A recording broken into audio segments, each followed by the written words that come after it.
Okay, here we go.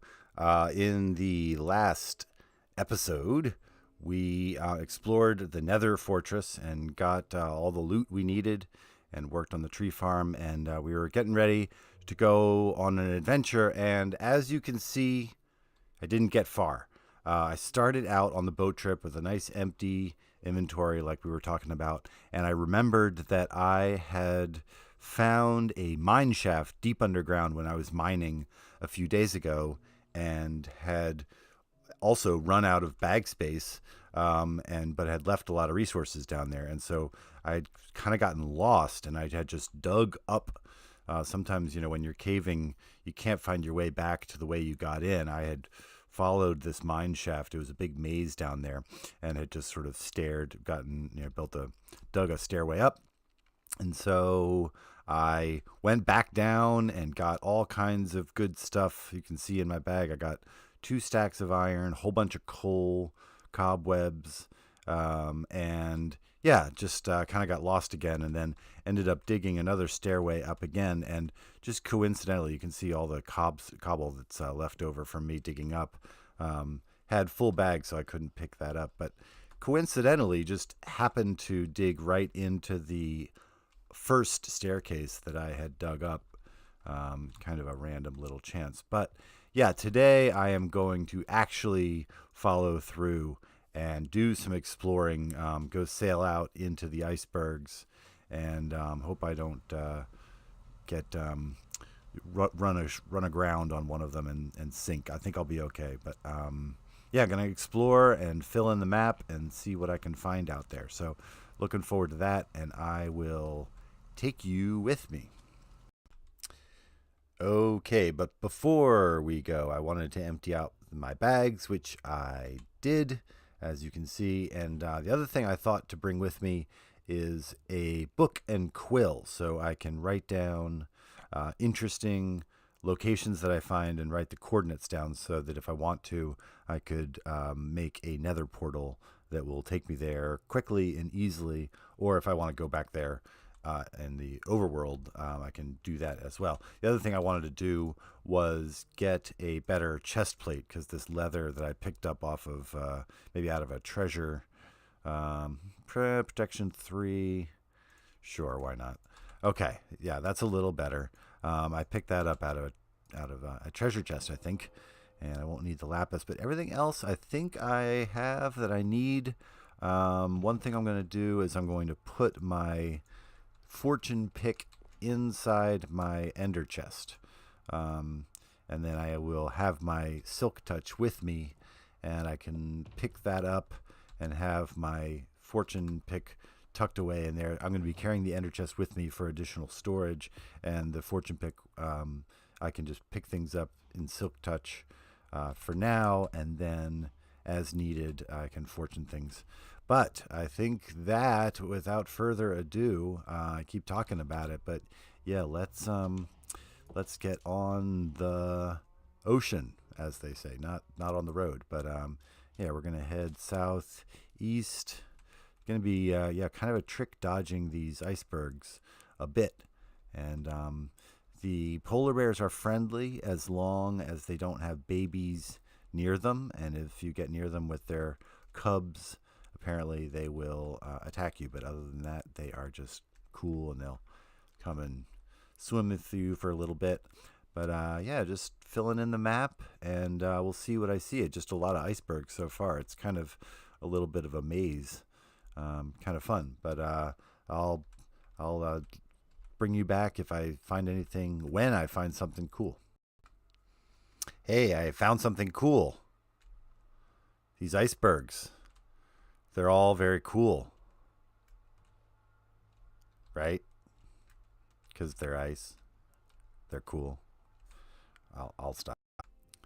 So continuing south, just a lot of oceans so far, which normally would not be that exciting, but there's actually a lot of cool stuff underwater that I will explore someday once I've made potions. I haven't made underwater breathing potions, and mostly what I'm in search of is just information today, rather than trying to pick up a lot of the treasure that you can find down there. But Did find some cows. Maybe I'll spend the night on this island with the cows.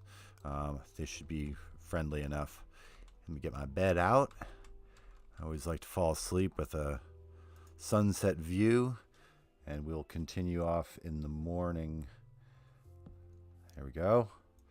And I chopped my bed, which means that if I die out there, I will end up back at spawn, which, as I've said, is not the worst place in the world to end up, because we have built that up pretty nicely, and that's in fact where all our good stuff is.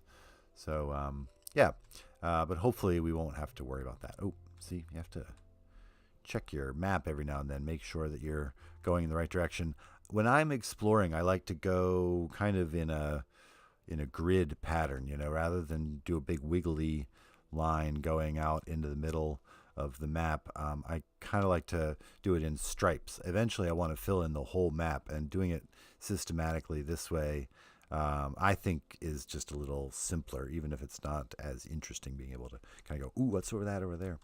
Yeah, I want to kind of fill it all in. Nice to know there's a flower forest here. This would be a good place for a flower farm.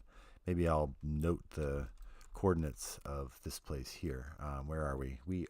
I'll just do that. And I'll come back when I find something else good. Yes.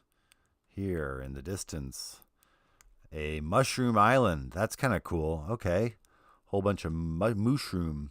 It's just on the edge of this map, but at least we found it. We'll be able to see it. It's interesting. The mycelium shows up as purple on the map. You can just kind of barely see it uncovering there. But well, that's just off the map. I didn't even bring the map that's right next door. I should have done that, so I could explore the island and fill that part of it in. But yeah, that's a neat little find. So we can come hang out with the Mooshrooms, or bring them back to where we want them, more likely.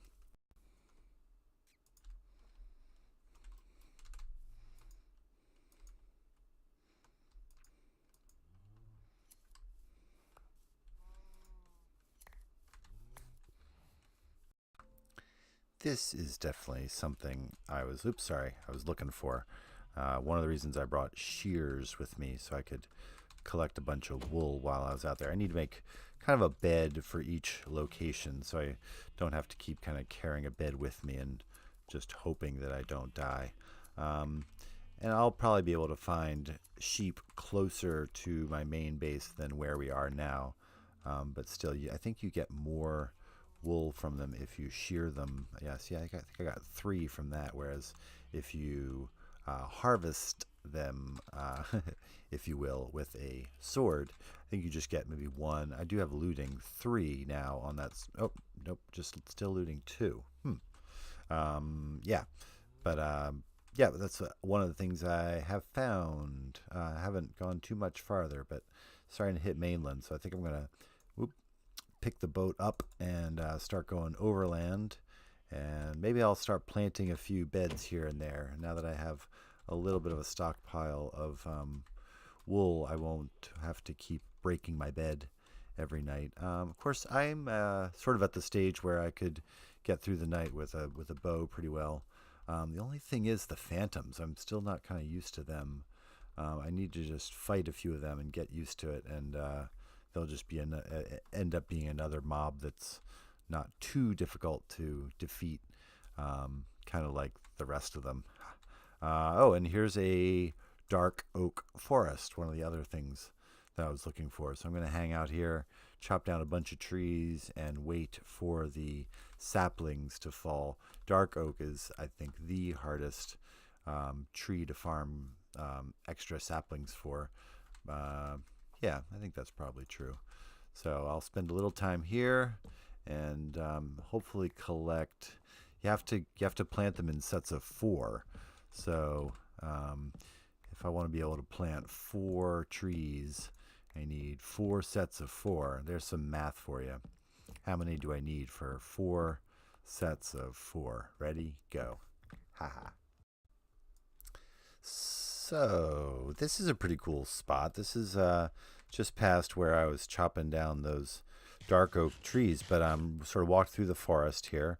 You can see on the map, and just made it to the coastline. But this is a really nice little cove. I like that little peninsula here, and there's some neat mountains kind of overlooking. I think that's Extreme Hills right over there. Kind of a cool cave there. Another mountainside over there, and some what looks like some cool islands over there. So yeah, I'll make a note of this spot as well for potential future plans. But then I'm going to get out on the ocean again. Okay, so you can see where I am now on the map, kind of doing a big circle, and I think we're going to wrap it up here, but I wanted to show you the last thing I found before we take a break. This is the warmer ocean biome with the coral blocks down here. So we will explore that next time. But I wanted to end it here because it's been taking a while, and yeah, we're filling in the map. And that's kind of the fun part. I love this part of Minecraft, and just to bring it back to real life again. As we go through life, and you guys are starting up second grade, and you're starting some new experiences, and you're going to be doing that after school program in the woods thing we were talking about. You will have parts of your map in life that you have not uncovered yet. And it can be a little bit, you make you a little nervous maybe, but hopefully you find excitement in discovering what is lying just beyond the map's borders. Sometimes when we're driving around, we find a brand new road that we've never driven down before. I always kind of find that exciting. So I urge you to go out in life and fill in your map. And until next time, I love you guys. And, that's why I'm doing this for you, right? Thinking about you guys while you're at school and making a video for you. So love you, and hope you had a good day. Rainy day. Kind of nice, though. And I'll see you next time.